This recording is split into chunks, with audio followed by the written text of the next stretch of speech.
The worst horror movie I ever saw was fucking great. Hello and welcome to This May Hurt a Bit. My name is James Strayer and this is John C. Myers. And we're a horror franchise podcast discussing each film in horror franchises. And today we are talking about Fright Night from 1985. So this is our first vampire series, I think. This is, This is the first time we're taking the bite. Yeah, taking the bite. So cards on the table in high school. What clan were you in Vampire the Masquerade? Did not play it. Neither did I. Yeah, surprisingly. Neither did I, Tremere. But yeah. Look, if it makes you feel any better, I know what that means. Okay, yeah. 25 years ago, you can't hold it against me, although I'd totally wear one of those shirts now. But yeah. I knew some guys in college that played it, and they were the biggest dorks. Yeah. And I was at a school for engineering, so you can imagine. Whoa. Did they stop there, or did they get into werewolf and... I don't know, but we do have a mutual friend that was Prince of the Tri-City area in Washington. Yes. Yeah. Shout out to that Prince. Yeah, if he's listening. Anyway, returning, I almost said friend of the show. God, I wish. Returning champion Tom Holland, writer of Psycho 2, because this was his first director. This was his first director because he was really happy with Psycho 2 because, as he puts it, the director was like storyboarding alongside him writing the script, basically. Yeah. And so he's like 98% of that made that on screen.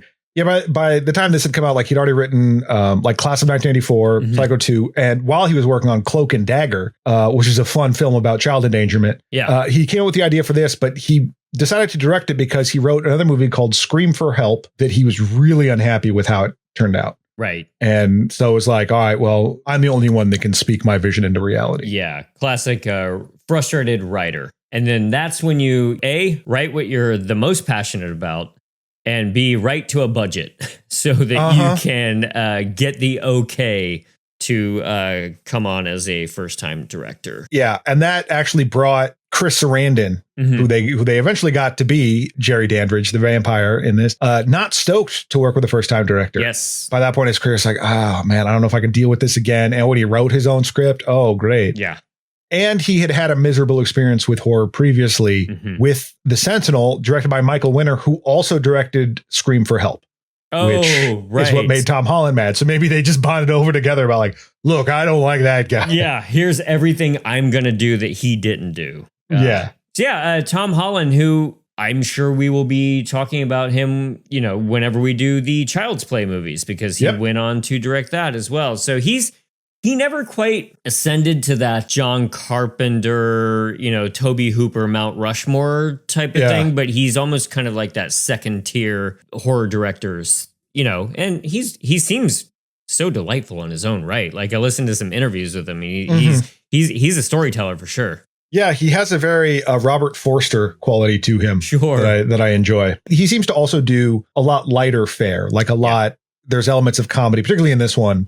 Yeah, but still mixing it with horror, and there's some great moments in this. And I had forgotten how goopy some of it is, which is a lot of fun. Yeah, the special effects guys were coming off of Ghostbusters, and so they even used some kind of like models they had left over in the shop and things that got rejected for Ghostbusters. They brought into this because this was rated R. Ghostbusters was PG-13, a fresh PG-13 rating hit there. Yeah, there were a couple of effects that were like too creepy for, I think it was the librarian jump scare in the beginning of Ghostbusters got transferred over to one of the effects here in Fright Night. So he's clearly so into all the practical effects and obviously so into all the old Hammer horror films from the 50s and 60s. It shows because this is a movie about those classic horror monsters being real, or, in the sense of the vampire, the kind of more gothic thing being the correct form of horror. Yes. And even in some ways, as he puts it, a self-insert in the form of Peter Vincent, who's like, oh, these kids today, their horror sucks. Yeah. Now the old horror is where it's at. But it comes from more of a place of love rather than just being like, isn't this stupid? Yeah. I'm like, no, look at how cool this stuff is. That is the tone that I operate with most of my horror love too. It's just, I can meet Tom Holland on that level completely. Even if it's kind of goofy, I still love it and watch it with a giant smile. Simpatico. Oh yeah. during this Halloween season, I watched Atomic Age Vampire. Yeah. You'd find it on one of those like 50 movie DVDs. Yeah. Not good by any stretch, but there were just like moments of it, like when because it's not even really a vampire and that Adam doesn't really have a whole lot to do with it. But like when the character changes, it's just that like fade over, Oh, yes. We put a little bit of makeup on, fade. Here's a little bit more makeup. Yes. And I love it. Classic. I always love that stuff. Yeah. Yeah. I mean, in the movie that they make to watch within the movie Fright Night, there's a moment where the vampire killer character is about ready to stake the vampire who is off screen, and he's holding the stake reverse. Yes, and I think that's just a loving nod to how kind of low budget and slapdash some of those movies are, even though they rule. Right. Yeah, and also kind of saying like, hey, this is a nod to the Hammer movies and the Vincent Price. I mean, obviously the main character or that monster hunter character's name is Peter Cushing, Vincent Price, but also going like, but he's not these guys. He's a little bit worse. Yeah. He's not nothing against you guys. Yeah. This guy's just kind of a schmo. Totally. Roddy McDowell playing that character, and Holland went to Vincent Price to play the character, and he was kind of getting on in years and deciding like, no, I can't do that kind of thing anymore. But evidently they met up again at a party later on, him and Roddy McDowell and Tom Holland, and Vincent Price was truly touched that McDowell patterned his performance on Vincent Price. He was probably rolling in that Thriller money by that point. Oh, I hope so. Yeah. Or his microwave cookbook money. Either one, Yeah. Art collection isn't going to buy itself. That guy. But yeah, this movie came out at a time too when vampires were not exactly like cool anymore. There was not like now. Yeah, exactly. What even was the vampire movie at the time? I mean, later on that year or the next year is Lost Boys, which I'm sure we'll get to eventually. However, that follows more of this formula. But at the time, it was like we're coming off of Salem's Lot. Oh, yeah, that's a good call. The Werner Herzog Dracula, which is pretty good. Right, the Nosferatu. Yeah, which I believe you see a sculpt for that in his apartment. Oh, I bet that's true. Yeah. Yeah. Well, but now I'm honestly getting that confused to see if that's in the movie or if that was in an interview and he had that in his background. Yeah. Yeah. There was the Frank Langella Dracula. I love that one. Yeah, but it was still vampires were still in the more gothy realm, austere, romantic, all that kind of thing. And, they sort of fallen out of favor, especially with the teenage population. And at this time, we were getting more into the, I don't know if the Brat Pack was going on at this time necessarily, but, we're getting like 80s teen comedies for Tom Holland to go like, oh, I want to be very today with the teens and my humor and to pull in, 50s gothic vampirism movies. I mean, that's pretty perfect that he was able to balance that. Yeah, because by this time, in 85, there have been several Jason movies. There have been so many knockoff Jason movies. It's just I hate slashers. Come on, let's do something fun. Yeah. Let's do something that's not just hack people up. Let's do some movie magic, baby. Mm-hmm. And, something kind of romantic and, proper, I guess, some like old school, like theater instead of, slasher trash, which we love. But it's fine. Yeah. Everything's got its place. Exactly. But for Tom Holland, he wanted to wallow in that beautiful 50s and 60s gothic vampirism. He successfully does, because this movie is just dripping with atmosphere too. I mean, that house that Jerry lives in, I'm sorry, a vampire named Jerry is really funny to me. Yes. No offense to anybody out there named Jerry, but who is also a vampire. Who is also basically a vampire. You can come into my house and tell me that I'm wrong. However, it's really funny to me that the romantic lead vampire is just, that's Jerry over there. It's Jerry. Yeah. It's not even like Gerald or something like that. With like there's not some element of aristocracy. That's the word. Yeah. Aristocracy. God damn it.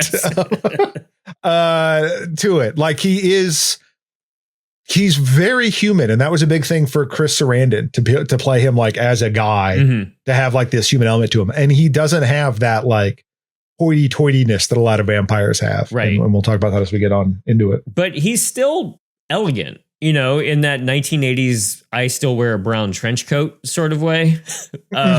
His gray, yeah, and leather. Yeah, not quite Columbo, I guess, but yeah, like if Columbo was one of the couple that lived next to the Griswolds in Christmas Vacation. In Christmas Todd Vacation. And Margot. Yeah. If he was Todd, because that's like a very Todd outfit. Oh God. And then we barely even talked about Charlie, our lead character here. Supposedly Charlie Sheen was pissed that he didn't get to play this character, and that feels like a big dodged bullet. Yeah, I mean, not just for what we learned about Charlie modernity Sheen, aside. That's, I mean, who knows how much tiger blood he had at that point. Right. But I think Tom Holland was correct in like Charlie Sheen was like, you are not the kid next door, because ultimately, and no offense to William Ragsdale, I like William Ragsdale in this, but he's there to just be the audience foil, to just be like, he's the guy that's shepherding you along. There's not much there as a character. And I think William Ragsdale is that,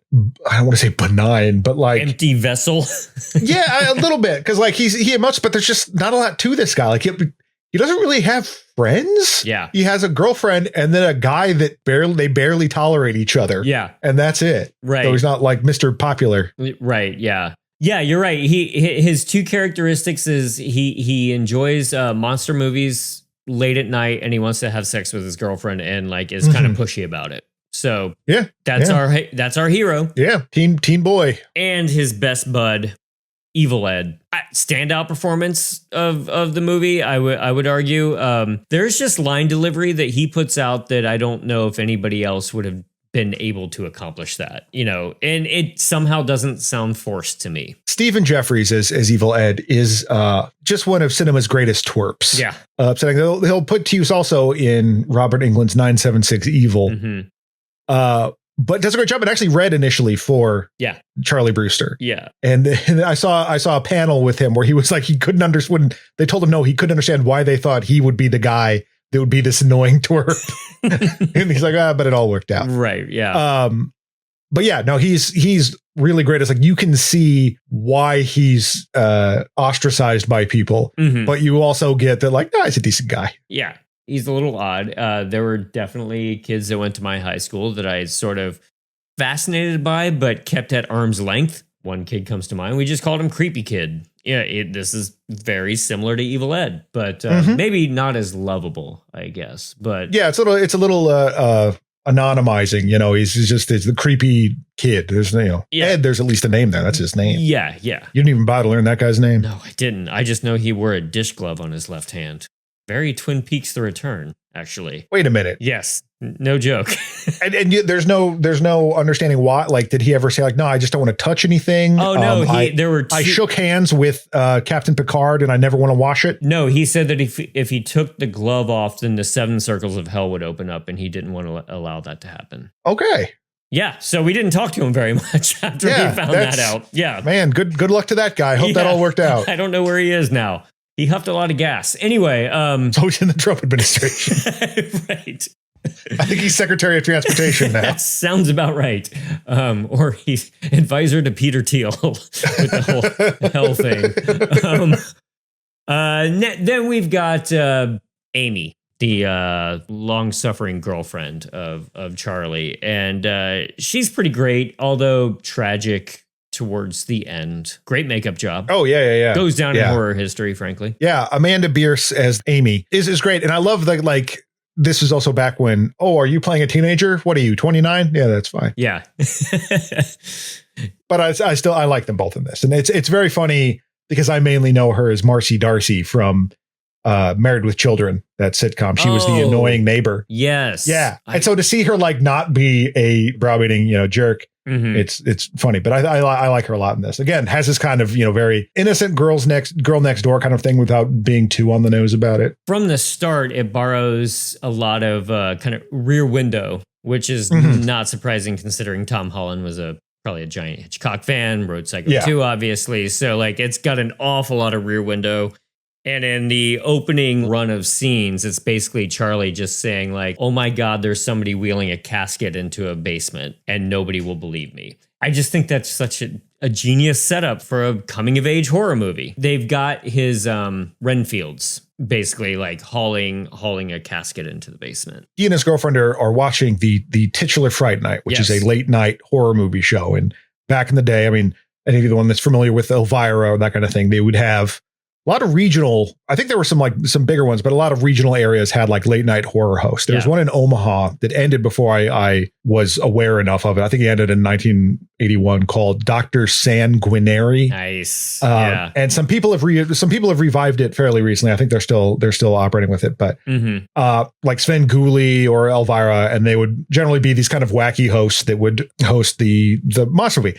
Like it featured in Gremlins 2, the Dracula looking guy in that. And this one is hosted by Peter Vincent, a washed up actor of these kind of movies, played by Roddy McDowall. Yeah. Charlie and his girlfriend are making out while it's on. Then he's kind of pushing to be like, hey, let's take it a step further, baby. And she's not sure.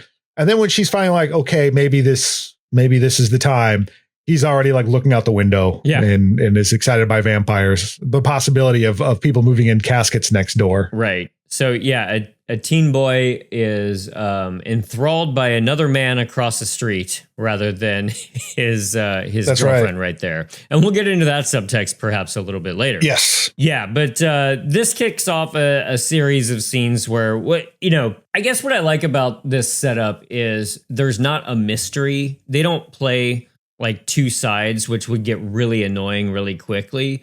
No, he's a vampire. And we believe Charlie when, he thinks that Jerry's a vampire. Nobody else does. And that's the second act of the movie, is trying to convince other people. But I'm glad that there wasn't any sort of wishy-washy here, because that'd be kind of exhausting. Yeah, there's not too much he's interested because there's this coffin going in, but it's not until the next day he sees a very well-dressed but scantily clad woman come in next door and hears a scream that no one else seems to react to, and then later sees her picture on the TV. In a very notable scene from this movie is he's looking out the window and sees his next door neighbor romancing a different woman, and he's about to bite her neck when Jerry the vampire makes eye contact with him, and then with his long slender fingers closes the blinds. Right. It's no question.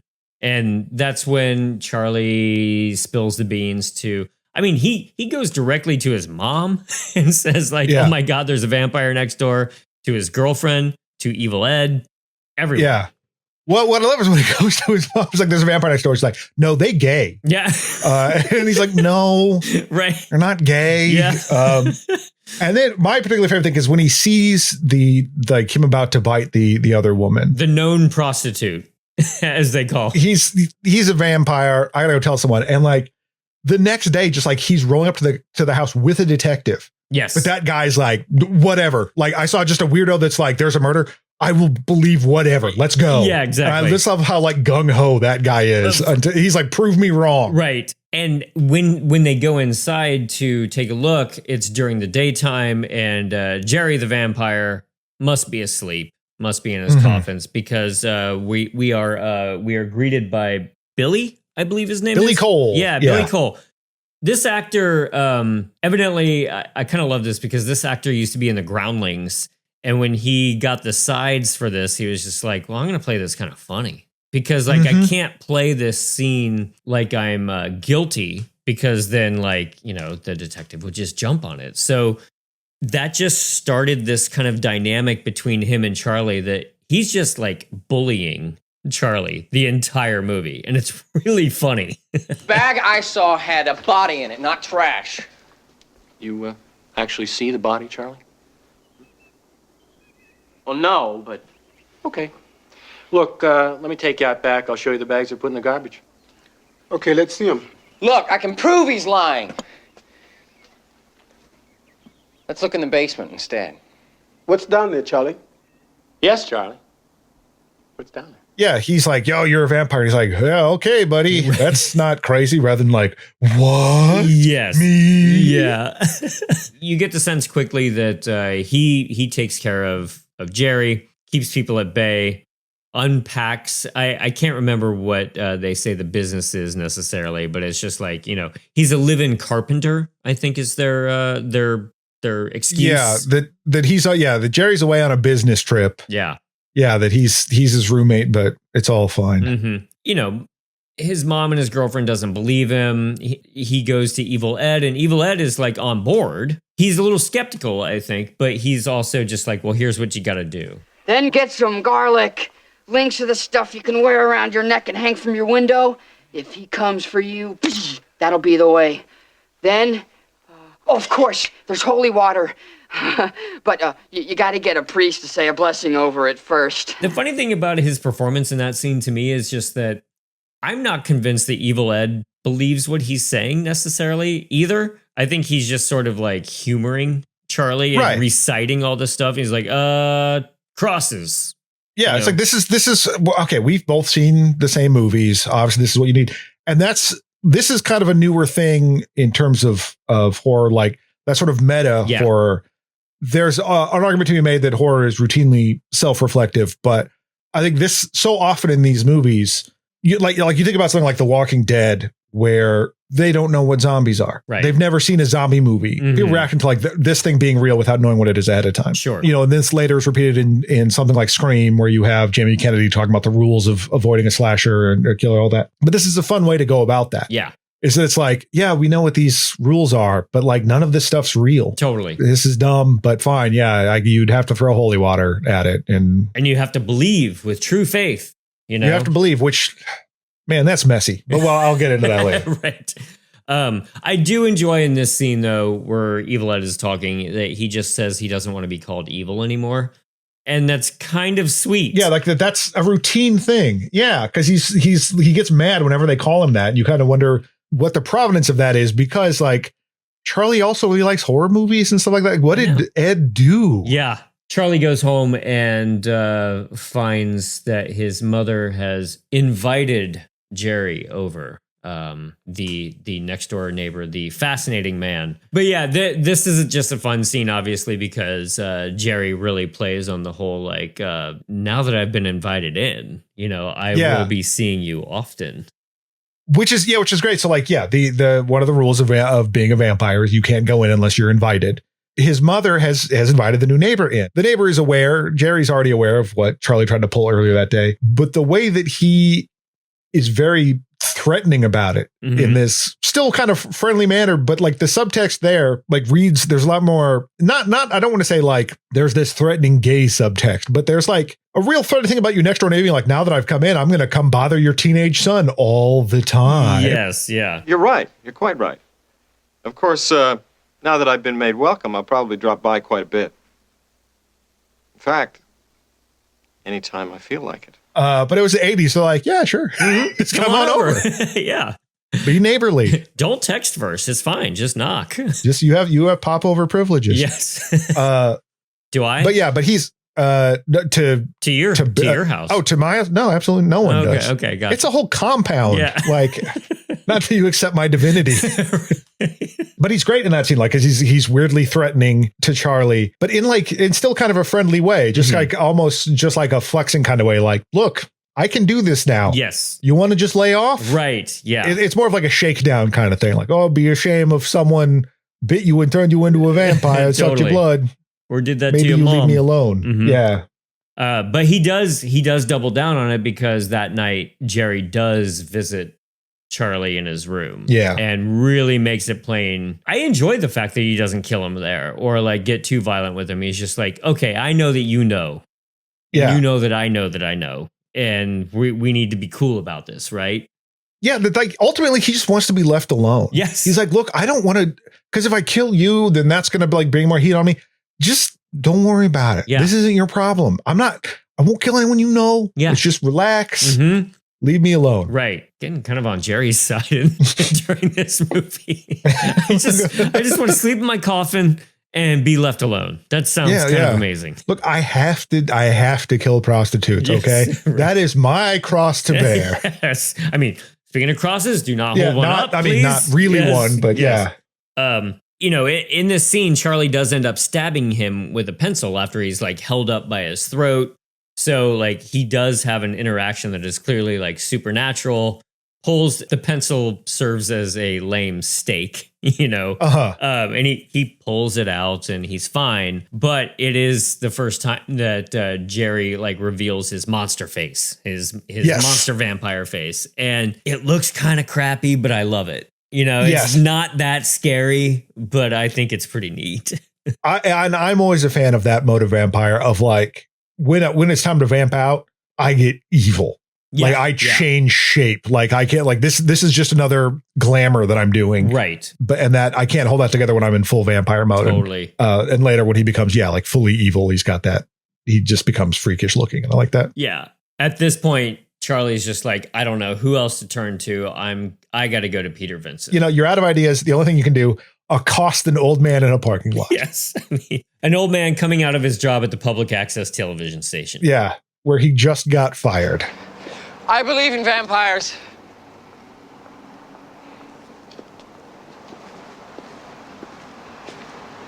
That's nice. If only there'd been a few more of you, perhaps my ratings would have been higher. In fact, I have one living next door to me.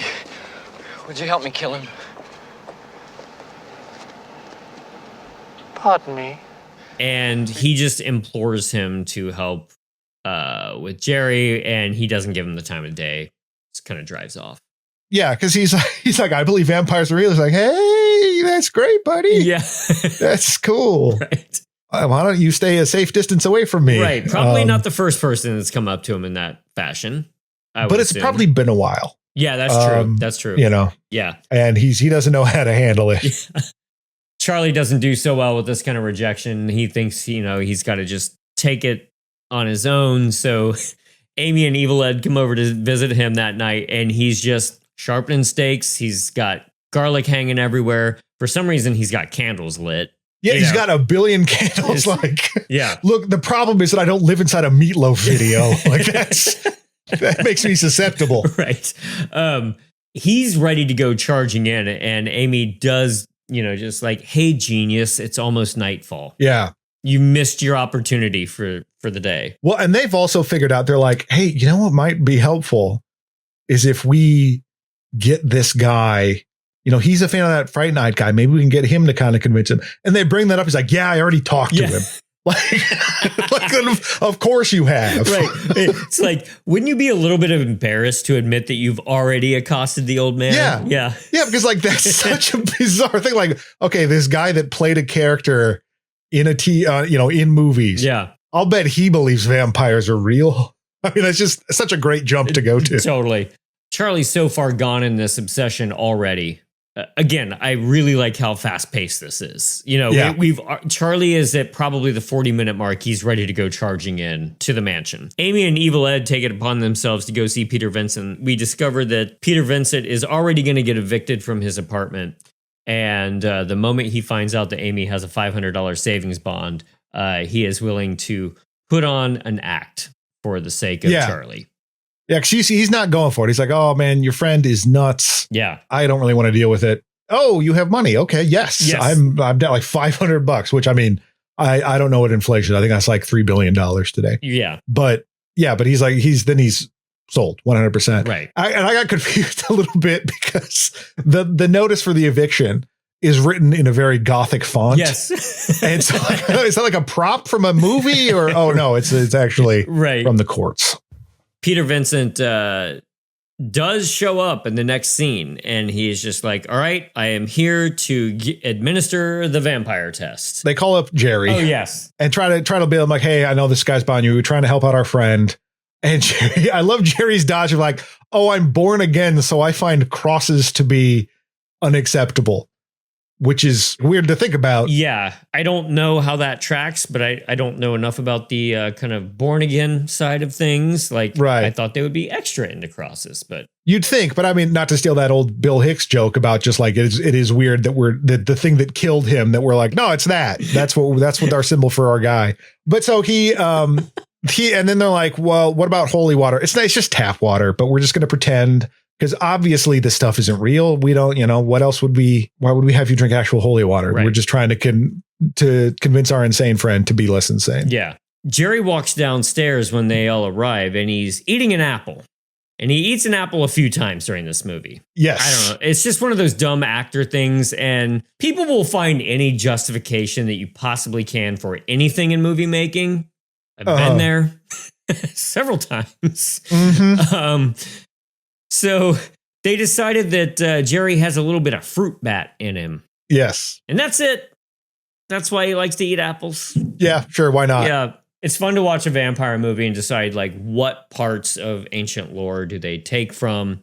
Some vampire lore is that you can't eat anything, or it causes you to vomit, as seen brilliantly in What We Do in the Shadows. But I guess in this one, you can eat an apple because you can eat an apple because you got some fruit bat. Again, with the homosexual subtext. Yes. I also want his sweater in this scene. Oh man, the fashions in this are amazing. So Everyone's great. like, she's got a great sweater at one point. Particularly Jerry is dressed to the nines. Yeah. In this scene, when Jerry notices Amy, he puts two and two together, the classic vampire myth of she must be the reincarnation of a lost love because Charlie found a painting that looks very similar to her. I like that they don't really hang on this too much. I mean, I guess he ends up like seducing her later. So I guess they do run with it. Well, I mean, they do. That gives him a reason to, but he's not. It doesn't become this, Francis Ford Coppola's Dracula of like my love across eons or whatever. It's more just like, hey, you are totally my type. Jerry ain't crossing oceans of time to be with Amy. No, he's just happy she's in the same town. Small town dating, Jerry drinks the holy water, but nothing happens. But then when Vincent pulls out his prop mirror on their way out, bum, looks back, there's no reflection. Evil Ed, who has the initial idea to do this vampire test, brings up that moment specifically from one of Peter Vincent's movies. Yes. Yeah. And then also while that's happening, while he's having that moment, Jerry is talking to Evil Ed about like, That goes for you too, Ed. I expect we have a lot of the same interests, in horror movies and the occult. and again, with the homosexual subtext in there, it's all very subtle, but whether or not it was intended, you'd have to ask Tom Holland, but I like that little touch. Absolutely. There's a kind of a harsh cut to, well, I guess the three kids are kind of walking home, and then kind of out of nowhere, Evil Ed's on his own, and he starts running away from Jerry. Jerry's like kind of pursuing him, and the soundtrack sounds like Law and Order. It totally does. Yeah. Yeah, because Roddy McDowall kind of freaks out. He doesn't want to admit what he's seen. Right. But he's like, this is weird.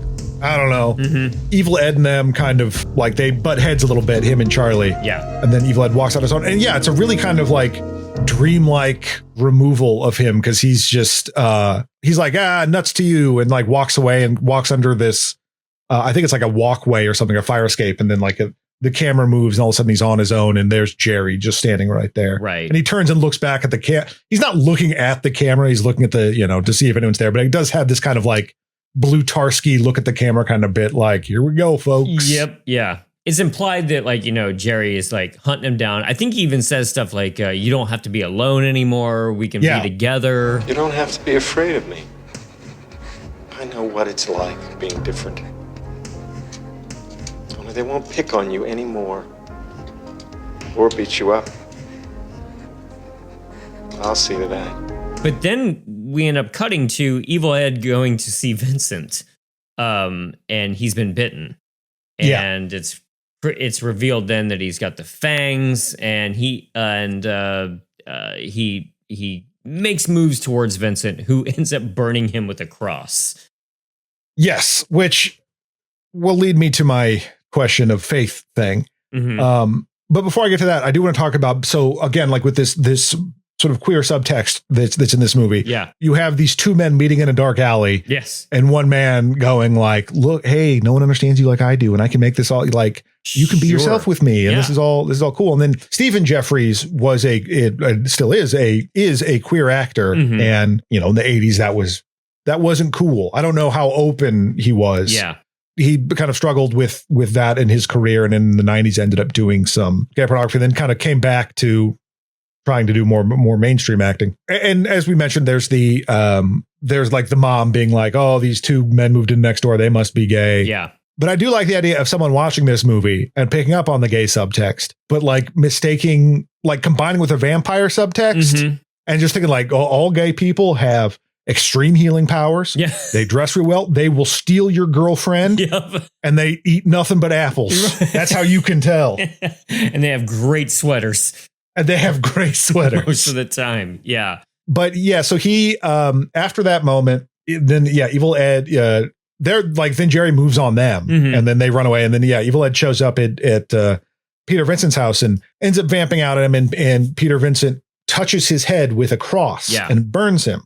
Evil Ed has said before that crosses only work when you have absolute faith. Right. And we will find out later when he tries this same trick, tries to show a cross to Jerry, that Jerry's like, that doesn't work for me. Sure.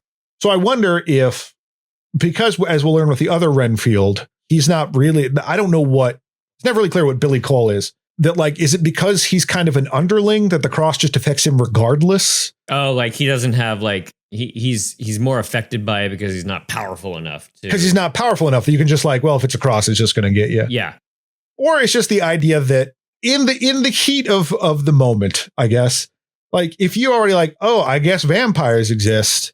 Well, a cross is supposed to work against them. Wait a minute. Does that mean this all happened? Does that mean like Jesus is all real? If you can make the jump to vampire, you can make the jump to Jesus. That's true. And so I've been reborn myself.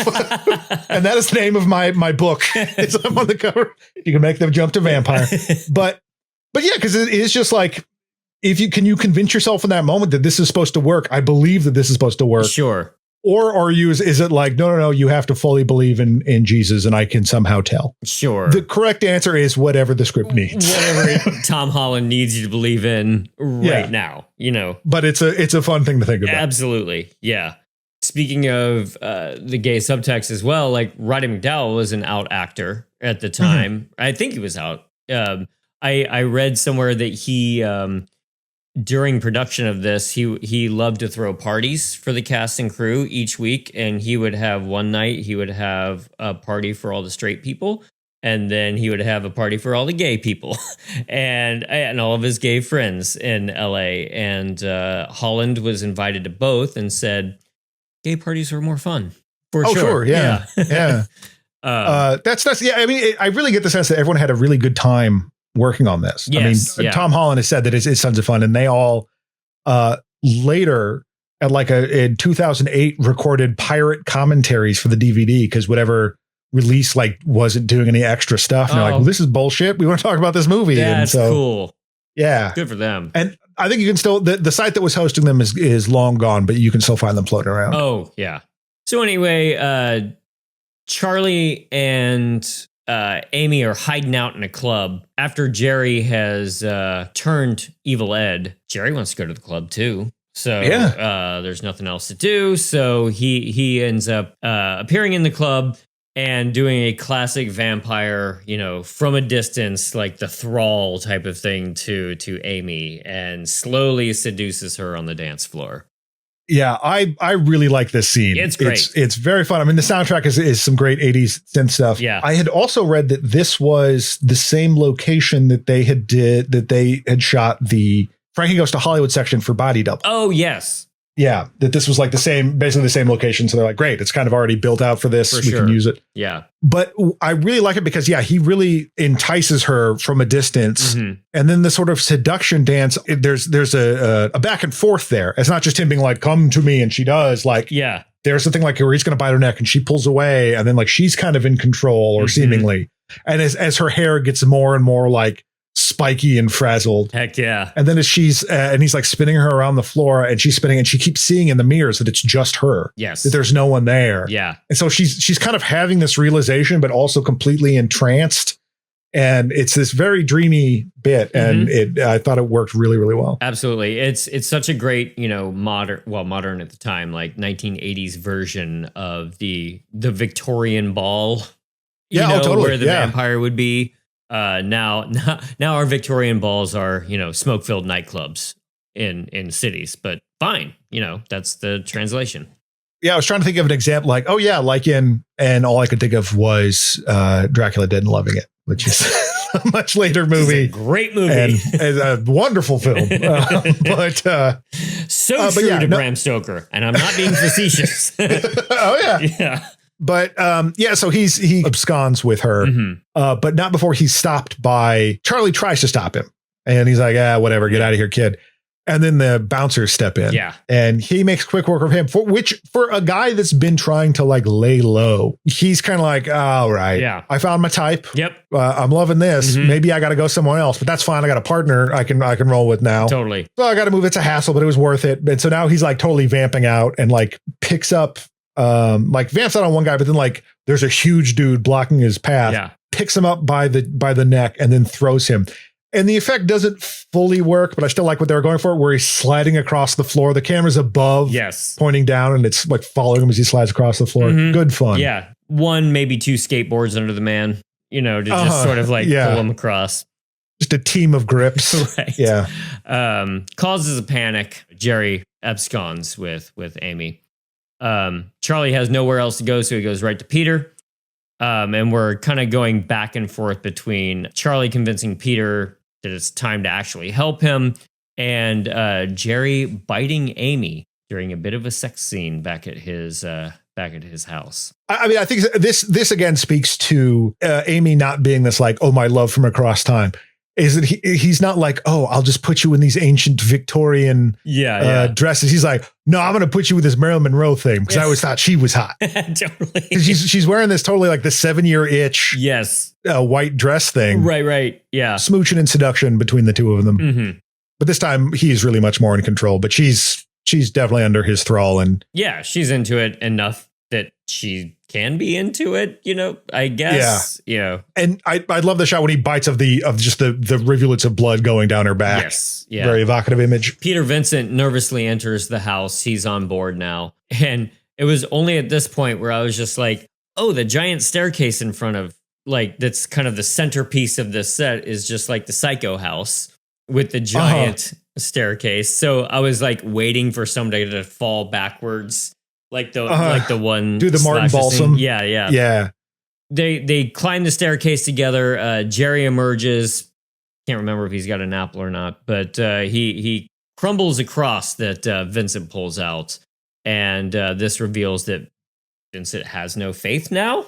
So maybe it hurt Evil Ed because he's freshly turned, not as powerful. I don't know. Fewer hit points. Yeah, he doesn't believe enough. Yeah. His belief stat is too low for this check. Right.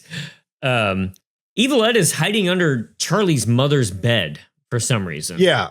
So, because after he crumbles the cross, Peter Vincent kind of fucks off. Yeah. He's like, feet don't fail me now. Yeah. And runs next door to tell on him. Yeah. I don't fully understand, but he's going to get Charlie's mom.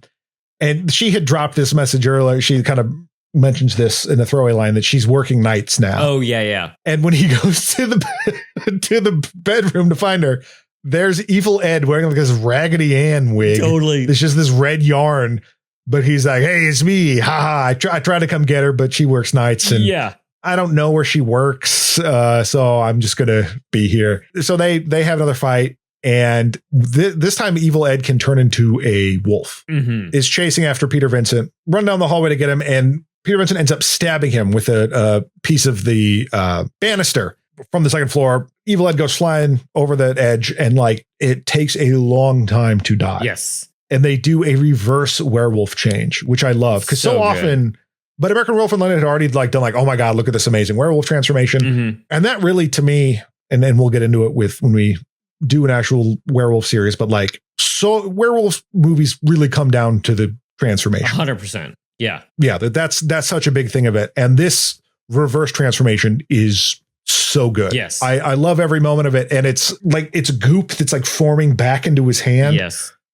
But while it's technically impressive, it's also devastating. It's so sad. Yeah. Because you're watching Roddy McDowall in terror, kind of realizing that he's like, I've just taken this young man's life. Yeah.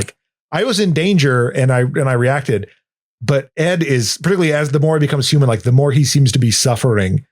Yeah. And you just see Roddy McDowall realize it, and you just see it on his face, and I love it so much. Yeah, and Ed is in real bad shape. He's sad. Like, I think, he's realizing that he's probably going to die, and I just feel so bad for both of them. It's not a triumphant, I killed the monster and saved the day. It's like, no, both of these people feel awful about what just happened. Yeah, it's not like Evil Ed's like, thank you for freeing me from this curse. No, he's dying and it sucks. Yeah. It's a little bit like that moment tonally, it's a little bit like that moment in Night of the Creeps where he's listening to the recording. The exact same thing. It's just devastating in the middle. Like, you're having fun, it's kind of light, and then it's just this is really just hurts. Yeah. Because like the reality of the situation. But then immediately after this, it's like, okay. Right. Like Peter Vincent's over it.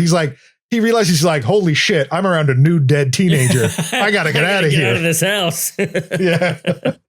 Peter Vincent starts heading over to the house. Yeah. Which is now just smoke is pouring out of it. Well, more specifically, mist is pouring out of it. Yeah.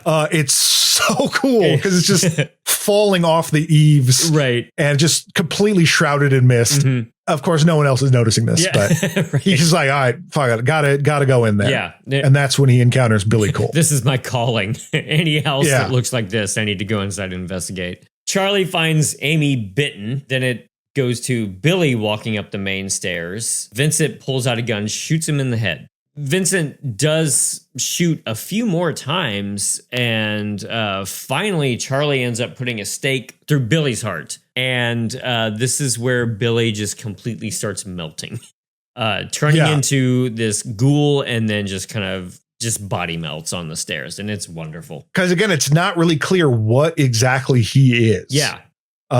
Is he supernatural? Like, I guess so. He is at this point, but he hasn't. Is he a vampire? Yeah, and he hasn't displayed any powers or anything up until this point. I love the bit when he shoots him in the head that one of the eyes, after he comes back from being shot in the head, one of the eyes is like off. Yeah. It's like off to the side now, and that just this little extra touch of gore. And then then when he starts melting, it's this long protracted body melt and then like the melt turns into sand. And somehow underneath all that there was sand. It's great. And at this point Peter Vincent is a little bit more like, I can't see more of this stuff. It's less the horror of like taking a life and the pain that this has caused. He's more just like, this is all so disgusting. I hate this. Right. I want to go home. Yeah. Amy wakes up and she's a vampire. And Jerry orders her to kill Charlie and Vincent. Love me, Amy. Kill them both. Let's not skate over Amy's look. It is a fantastic giant shark mouth, I think that they kind of referred to it as. And it was a last minute appliance that they made. Kind of like, I don't know if it was a case of a director going to the effects people and be like, hey, can you whip something up? And they're pissed. Maybe. But that mouth is one of the defining images of this movie. I mean, it's on the poster art, for Christ's sake. So it's so cool. Yeah, when she first wakes up, she's more just vamped out, like the long teeth, some contacts. Gets like anyone who just gets bitten, gets extra sexy. Yeah. And then is that what happened to me? That and cutting carbs, I think, in your case. But when she finally like goes to attack them, just a mouthful of chompers. Yeah, love it. It's wild. And I like that when you are in vamp mode, you are a beast. Right. Yeah. Jerry jumps through that big main window and confronts them. Vincent holds him back with a cross. And the sun is starting to come out.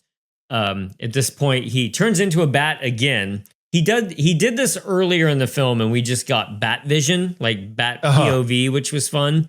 But this time we actually see the bat creature, and it looks awesome. It's not like a little fruit bat, right? Or your common house bat.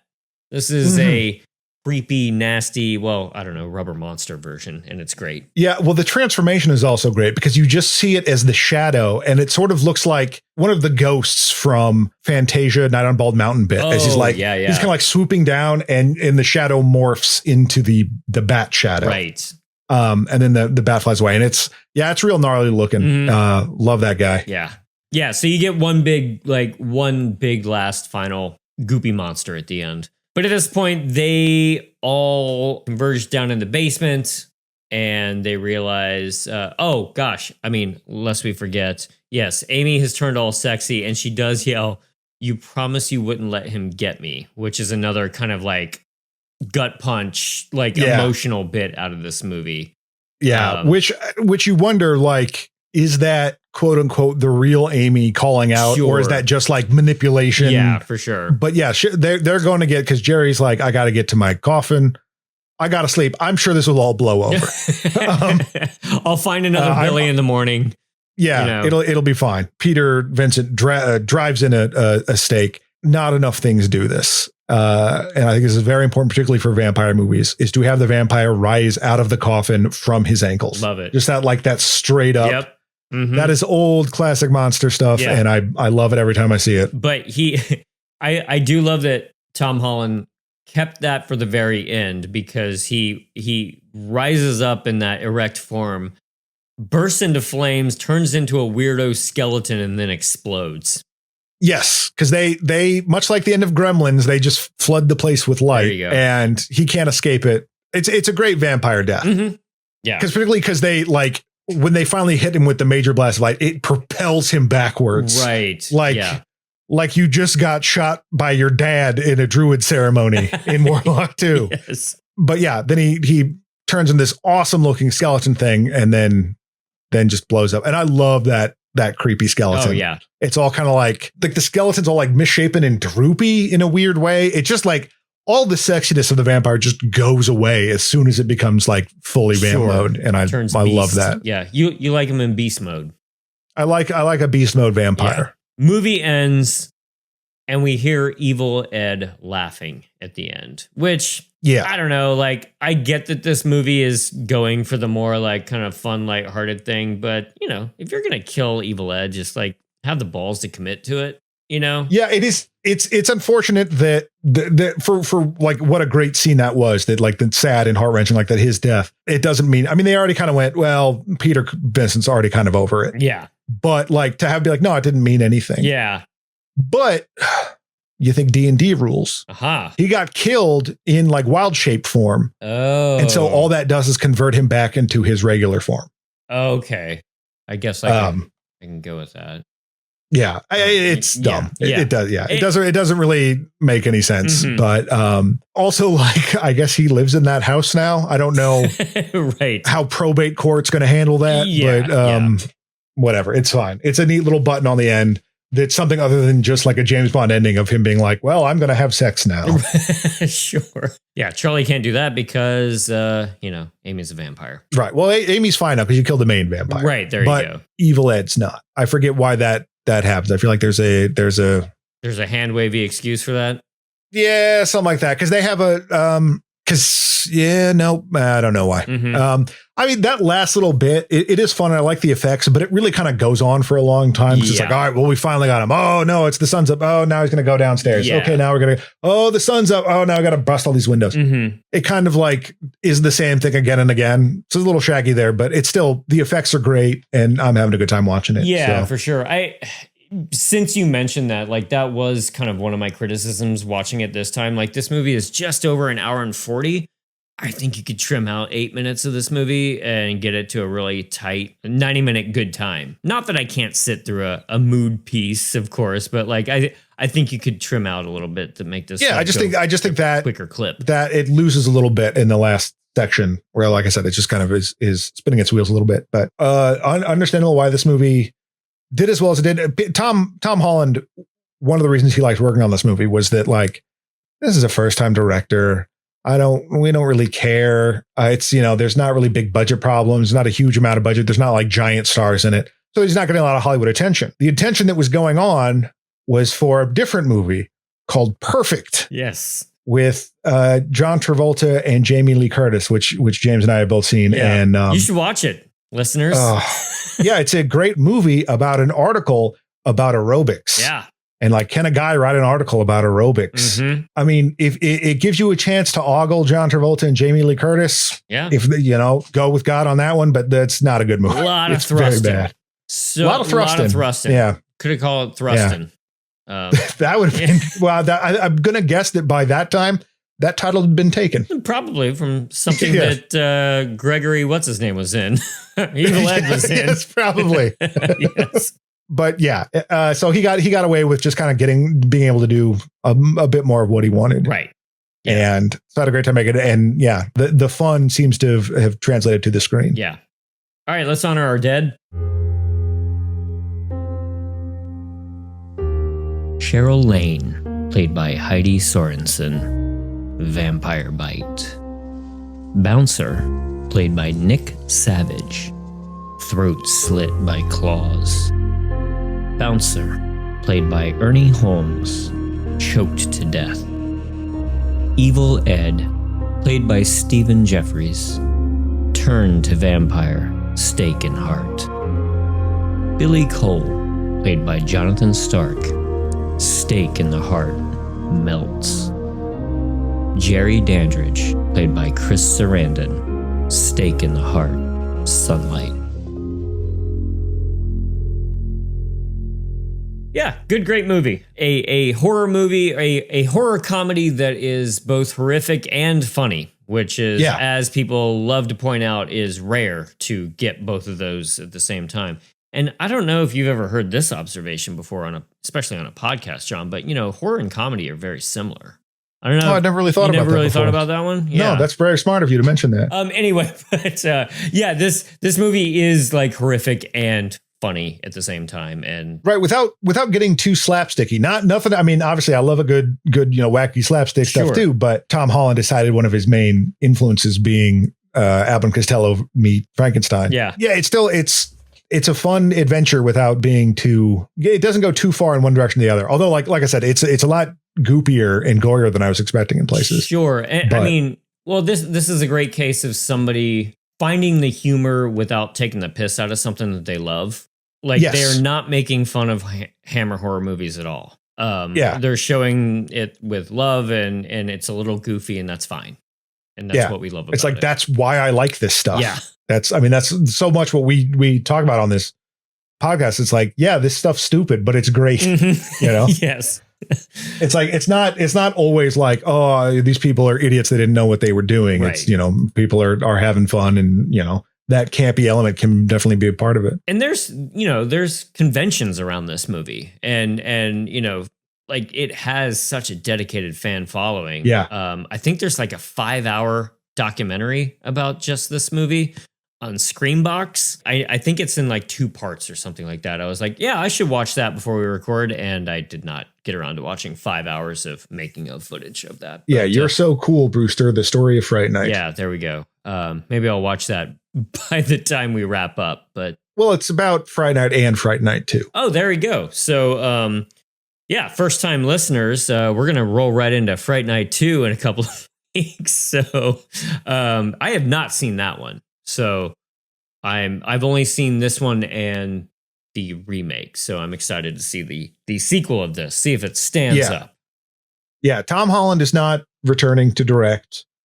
Evil Ed was supposed to, I think, was talking about coming back too, but wasn't interested and went to go do 976 Evil. So you got a whole new cast of characters, with the exception of your Charlie Brewster and your Peter Vincent. So yeah, does a werewolf move in next door next time?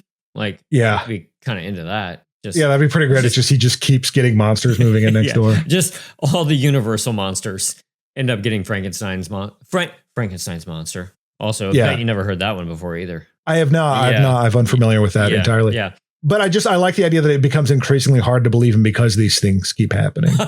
Right. That like, oh, what? Now it's a Frankenstein's monster? Yeah. Yes, you were right 3 other times, but come on. Yeah, you can't be right 4 times. Yeah, that's too much. Right.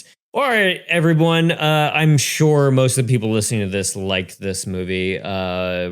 Let us know if you've seen the sequels, if you're excited to delve into all the sequels. I mean, there's like, I think we mentioned this last time, but there's like the sequel to this one, then the remake, and then a sequel to that one.